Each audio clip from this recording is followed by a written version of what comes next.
We are back here with our Marion Toyota Player of the Game, which is brought to you by Marion Toyota, where you always get our best price right up front. Marion Toyota, best price, best place, better way to buy a car.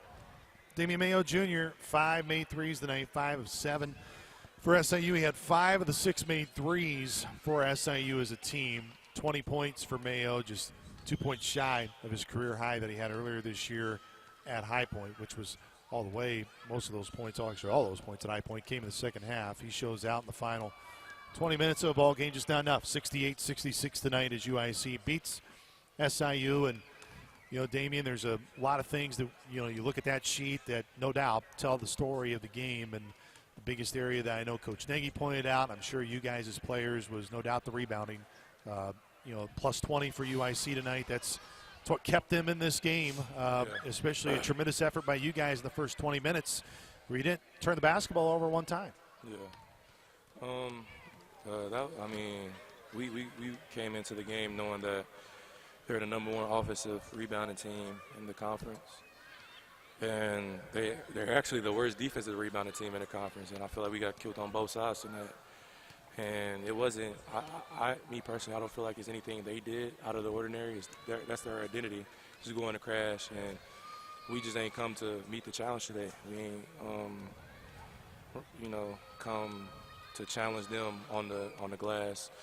But on the positive side of things, like you said, first half we took care of the ball. We got a shot attempt every time, and that's a great thing to have. We executed a little bit on offense.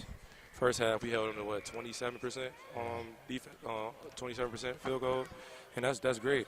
But it's a reoccurring problem that we have, and it's starting the second half, they're shooting like over 50% come the first media, and that's just like a total problem. That's something we need to change, and we continue to have these conversations about it, because even with us scoring, you know, having those buckets, they come back down and get a bucket right back. It's just offensive basketball, and that's not a sustainable way to win. If you want to win, you have to get stops. Defense win championships, and I believe that wholeheartedly. So when you're just trading baskets and you feel good, it creates a sense of false hope and like a false result of what you want. If you really want to get stops, and then if you don't have to score, you don't have to. If you're up 1 point and they don't score the whole game, you still win. So it's not offense that we need.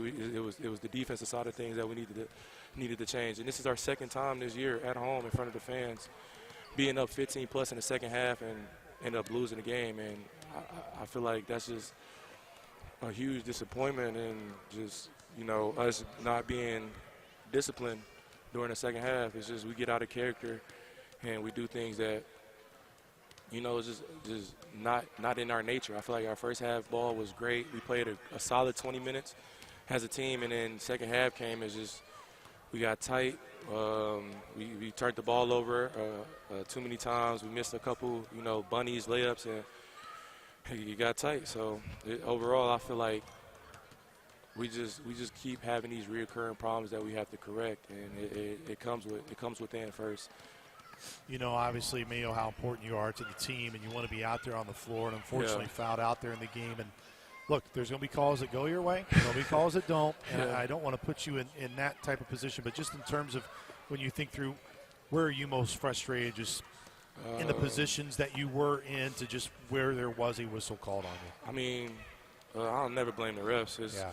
It's a tough thing because, like you said, it's basketball.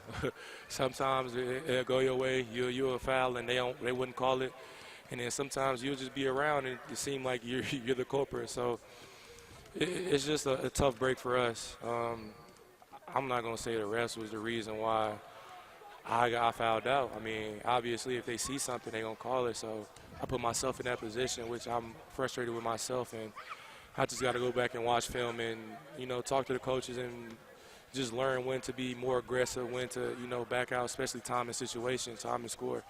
And that's just on me, and just going back, just knowing the situation, time, and if need be, just, you know, letting one go. And that sounds bad, but in the grand scheme of things, it might be the smarter play. So I'm really frustrated with myself overall. I'm not going to blame the refs. That's their job, is to call calls and call what they see. And I'm not, I mean, of course I'm going to argue it, but at the end of the day, what they say is what they say. and it was just a tough break for us.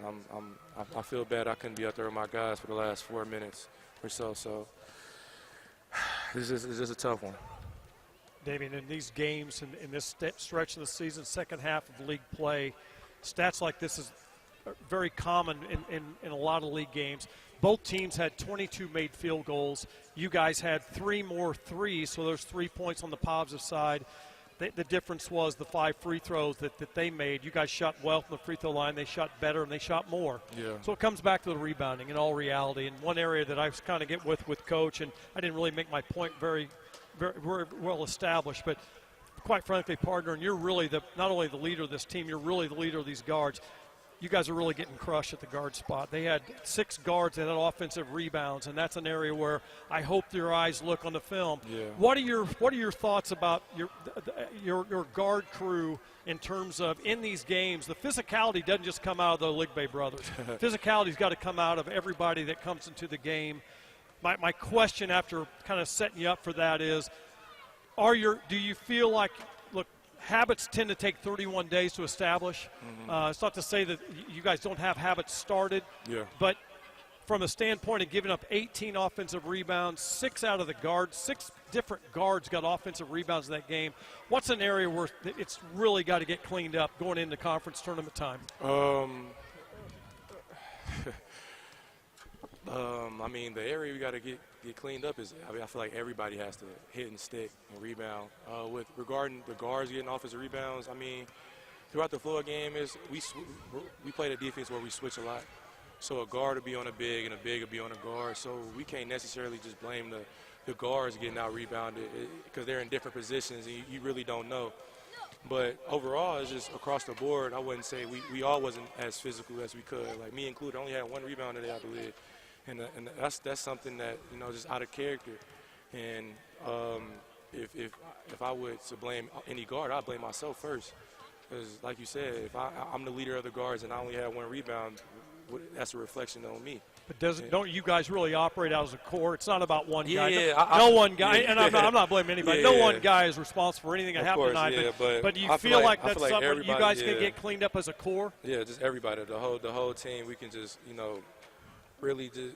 I feel like that's something we have to focus on. I feel like throughout the game is the subtle details that we're taught that we're not doing, or it's just like we're just choosing not to do it. I feel like it's a matter of intensity and just being there, being present, not just playing the game, having the cognitive, the thoughts, the thought process behind playing the game is where we need to tighten up and actually improve on.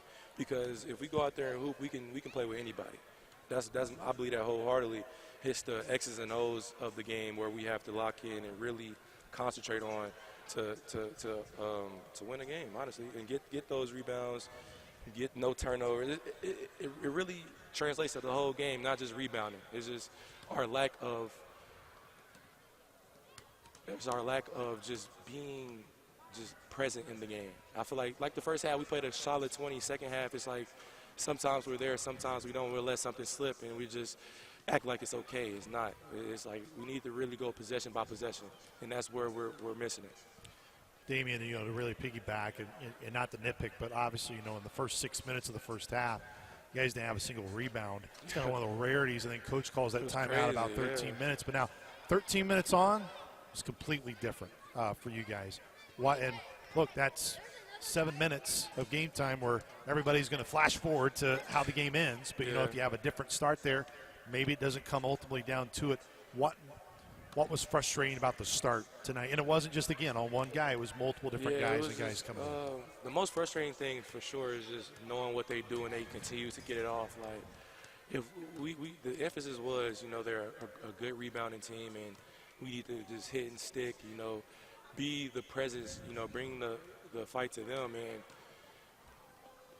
offensively we did, but defensively we just didn't hit.